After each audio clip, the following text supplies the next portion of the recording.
স্বামী স্ত্রীর ভিতরে প্রচণ্ড ঝগড়া, স্বামী স্ত্রীর ভিতরে কোনো মিল মহব্বত নেই। স্বামী একজন অপরজনকে দোষারোপ করতেছে, স্ত্রী গালিগালাজ করতেছে, স্বামী গালিগালাজ করতেছে। এই যে অশান্তি, অশান্তি আর অশান্তি। হ্যালো ভিউয়ার্স, আসসালামু আলাইকুম। দেশ ও প্রবাস থেকে কালো জাদু তন্ত্রমন্ত্র এসকে চ্যানেলটি এই মুহূর্তে যারা দেখছেন সকলকে জানাই আন্তরিক প্রীতি ও শুভেচ্ছা, আন্তরিক ভালোবাসা। ভিডিওর শুরুতে জাতিগতভাবে প্রত্যেকটা মমিন মুসলমান ভাই বোনদেরকে আমি সালাম জানাই আবারও।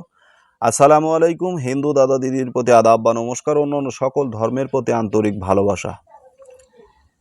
আজকে যে বিষয়টা নিয়ে আমি কথা বলবো, আসলে মূলত স্বামী স্ত্রীর মহাব্বত পয়দা করার জন্য যে একটা বিষয় নিয়ে কথা বলবো, এই বিষয়টা অনেকে আমার কাছ থেকে চেয়েছেন, বেধায় দিয়েছি।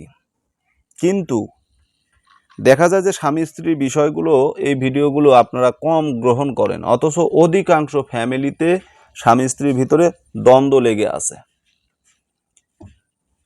দ্বন্দ্ব, মন খারাপ, মানে একে অপরের শত্রু, একজনের উপার্জন বেশি আরেকজনের উপার্জন নাই, কাজকর্ম, বিভিন্ন ক্ষেত্র থেকে বিভিন্ন সমস্যা নিয়ে আপনাদের ভিতরে দ্বন্দ্ব বিবাদ লেগে থাকে।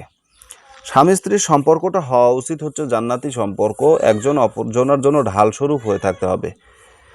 বিভিন্ন সমস্যার সমাধান করে আপনাদেরকে পথ চলতে হবে, কারণ সংসার জীবনে বালা মুসিবত, সংসার জীবনে অশান্তি, অভাব অনটন এগুলো থাকবেই, এগুলো আসতেই পারে।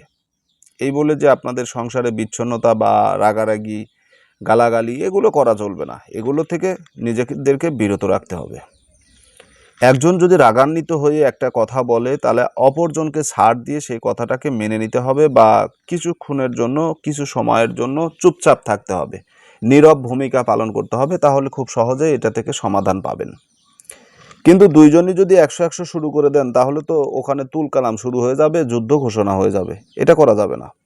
এখন আসুন, এই যে স্বামী স্ত্রীর মিল মহাব্বত যে সমস্ত পরিবারে নেই, তাদেরকে কিভাবে মিল মহাব্বত করা যায় এই বিষয়ে আলোচনা করি। মূলত যদি স্বামী স্ত্রীর ভিতরে বিচ্ছেদ এবং হওয়ার মতো পরিস্থিতি হয়ে যায়, যে স্বামী চলে গেছে রাগ করে, অথবা স্ত্রী পালিয়ে গেছে, অথবা রাগান্বিত হয়ে বাপের বাড়ি চলে গেছে বা আত্মীয় স্বজনের বাড়িতে চলে গেছে, ফিরে আসতেছে না, এই সময় কি করবেন? তাদের জন্য আজকের আমার এই ভিডিওটি। এই যে নকশাটা, এই নকশাটা আপনাদেরকে আমি আজকে শেখাবো। এই নকশাটা কিভাবে করতে হবে, সরাসরি নিয়ম কানুন এবং সব কিছু আপনাদের সামনে আমি তুলে ধরলাম। যদি আপনাদের দেখতে সমস্যা হয়, বুঝতে সমস্যা হয়, প্রয়োজনে স্ক্রিনশট দিয়ে নিয়ে ভালো করে দেখবেন। কেউ যদি নিয়মটা দেখেন, কেউ যদি স্বামী স্ত্রীর মধ্যে মহাব্বত পয়দা করিতে চায়, তাহলে নিচের তাসবিহটি শনিবার কিংবা মঙ্গলবার হাবরু জাফরান মাস্কো দ্বারা জিহাতুন আর দিয়াতুনে 2টি তাবিজ অঙ্কন করতে হবে।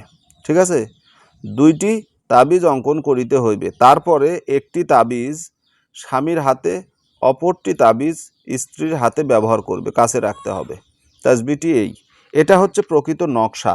যদি আপনারা চান যে আপনারা দুইজন স্বামী স্ত্রী একত্রিত হয়ে মিল মহাব্বতে এই কাজটা করবেন, ঠিক আছে, মিল মহাব্বতে, যে দেখো তোমার তো মাথা গরম, এইভাবে বিষয়টাকে সমাধান করবেন। যে দেখো তোমার তো মাথা গরম, তুমি যখন একটু রেগে যাও তখন অনেক তো আমার সাথে খারাপ বিহেভ করো বা আমার সাথে খারাপ ব্যবহার করো। এটা যদি না হয়, এই যে দেখো এই নকশাটা বা এই তাবিজটা, এটা যদি আল্লাহ তাআলার কালাম, এটা যদি আমরা ব্যবহার করি, আল্লাহ তাআলা আমাদের শয়তানের ধোঁকা থেকে, শয়তানের ওয়াসওয়াসা থেকে হেফাজত করবে।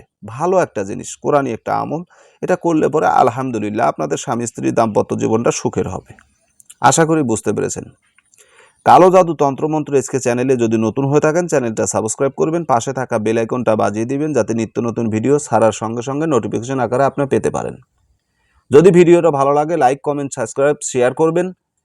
যদি ভালো না লাগে, দেখতে থাকুন, দেখতে দেখতে ভালো লাগা ভালোবাসা হয়ে যাবে ইনশাআল্লাহ। আজকের মতো এখানে বিদায় নিচ্ছি। আল্লাহ হাফেজ।